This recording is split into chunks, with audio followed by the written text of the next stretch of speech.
English में time कैसे देखा जाता है? जैसे मान के चलिए 5:15 होगा तो इंग्लिश में कैसे बोलेंगे? 5:15 हुआ तो इसको बोलेंगे इट इज क्वार्टर पास्ट 5। आ रहा है समझ में? और यही मान के चलिए कि 5:30 हो गया तो इंग्लिश में कैसे बोलेंगे? It is 5:30। और यही मान के चलिए कि 5:45 बज गया यानी कि 5:45 हो गया यानी कि 5:45 हो गया तो इंग्लिश में कैसे बोलेंगे? It is quarter to 6। It is quarter to 6। यदि आप ऐसा बोलते हैं कि इट इज क्वार्टर टू 6 तो इसका मतलब होता है कि 6 बजने में 15 मिनट कम है यानी कि 6 बजने में 15 मिनट कम है यानी कि 5:45 है। इसको भी यदि बोलना चाहते हैं कि 5:45 है तो बोल सकते हैं, इसको डिटो बोलना होगा तो it is half and quarter या हाफ क्वार्टर, हाफ ऐसे कोमा लगा दीजिएगा, हाफ क्वार्टर पास्ट 5। इस प्रकार हम लोगों ने टाइमिंग सीखा कि नहीं सीखा? देखिए इट का जो उपयोग होता है ना, इट का जो उपयोग होता है वो कहाँ होता है? समय, टाइम बताने के लिए, डे बताने के लिए, मंथ, ईयर, सीजन, डेट, इन सब को लिए, नेचर इवेंट्स हो सकता है, इन सब के लिए हम लोग इसका प्रयोग करते हैं। यानी मिला जुला के इंट्रोडक्टरी जो सब्जेक्ट होता है उसके लिए हम लोग किसका प्रयोग करते हैं? इट का प्रयोग करते हैं। जैसे 10 बजे है, इट इज 10 o'clock, 10:10 हुए हैं, इट इज 10:10। सोमवार है तो क्या बोलेंगे? It is Monday. सोमवार है, इट इज मंडे। हम लोग बोलेंगे आज शुक्रवार है तो इट इज फ्राइडे। शुक्रवार था तो इट वॉज फ्राइडे। समझ में आ रहा है? शाम थी, इट वॉज इवेन। शाम थी, इट वॉज इवेन। यदि अभी शाम है तो बोलेंगे नाउ इट इज इवनिंग। अभी शाम है तो 2008 का वर्ष है तो बोलेंगे इट इज 2008। 2008 से तो बोलेंगे फ्रॉम 2008। ठीक है, शाम है, इट इज इवनिंग।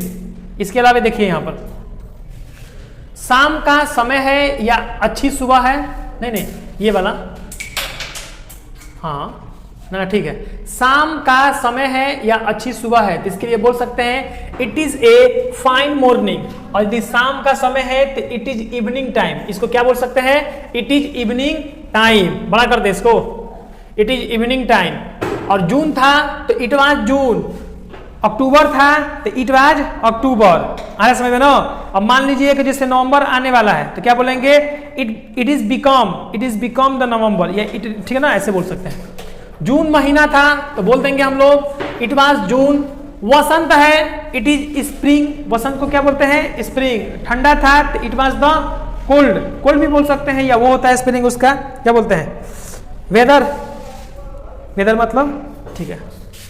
यहां पर देखिए वर्षा हो रही है, इट इज रेनिंग।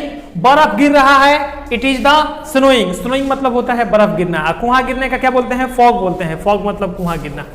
किसी निर्जीव पदार्थ यानी लाइफलेस थिंग के लिए, छोटे छोटे वस्तुओं और पशुओं और स्मॉल एनिमल्स या कीड़े मकोड़े के लिए भी हम लोग इसका इट का प्रयोग कर देते हैं। जैसे मान लीजिए कि यह एक चींटी है, देख रहा है ना, यह एक चींटी है जिसके लिए क्या बोले हैं? It is an ant.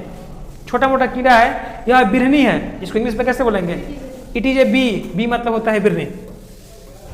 Ram ने ही मेरी जान बचाई है, it was Ram who saved my life. कितना बढ़िया सेंटेंस है। तुमने ही सीता को पीटा है, इट वाज यू। देखिए अब कैसे तोड़ना है, थोड़ा सा इसको समझना पड़ेगा डीप में। देखिए बउआ, सबसे पहले हम लोग पहला इसको बनाएंगे, ठीक है। राम ने ही मेरी जान क्या की है? बचाई है। सबसे पहले क्या लिखोगे? इट से प्रयोग स्टार्ट करोगे, राम ने ही तो लिखोगे यहां पर इट वाज राम ने ही तो इट वाज राम। और उसके बाद मेरी जान बचाई है तो हु, और बचाना के लिए क्या हो जाएगा? सेव्ड। मेरी जान तो इंग्लिश में क्या बोलेंगे? My life. तुमने ही सीता को पीटा है, किसने? तुमने ही तो बोलेंगे इट वाज यू। किसको? तुमने ही, इट वाज यू। सीता को पीटा है तो बोलेंगे हु बीट सीता। मैंने ही यानी इट वाज आई, मैंने ही इट वाज आई उसकी मदद की है। हु हेल्प हिम या हर। इस कमरे में मैं रहा करता था, इस कमरे में तो it was in this room, सबसे पहले वाला उठाना पड़ेगा इसमें, पहले सब में हम पहले उठाए तो नहीं उठाते, तब लिखेंगे हम लोग it was in this room, मैं रहा करता था, that I use to live, मैं रहा करता था। समझ में आ रहा है ना? यदि यूज नहीं लिखिएगा तो आई लिव लिख दीजिएगा तो भी हो जाएगा, इसमें डी लगा दीजिएगा तो फिर भी सही हो जाएगा। क्या आपको समझ में आया?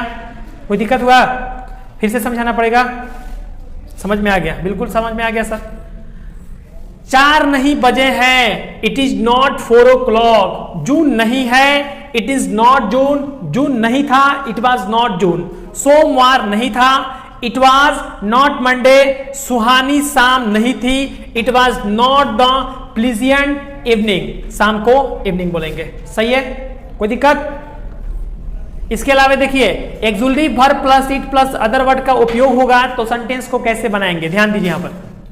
क्या 10 बजे है? Is it 10 o'clock? क्या वर्षा हो रही है? देखिए यहां पर क्या पहले आ गया, सेंटेंस में कौन पहले आ गया, क्या पहले आ गया, हम लोग देखेंगे है, था, है का स्पेलिंग इज, है का स्पेलिंग इज, था का स्पेलिंग वाज, था का स्पेलिंग वाज, फिर आता तो वेयर, हो रहा था तो आर। क्या है? 10 बजे है। Is it 10 o'clock? 10 o'clock। वर्षा हो रही है। Is it raining? सन, क्या सन 1990 था? Was it 1990? क्या सोमवार था? Was it Monday? क्या समझ में आया? बना सकते हैं आप लोग? बना सकते हैं तो बहुत बढ़िया बात है। इसको बनाकर दिखाना है, लेकिन इससे पहले आप लोग इसको उतार लीजिए। चलिए यहीं से उतारना था, हो गया है सब? और नीचे चलो आराम से इसको उतारो।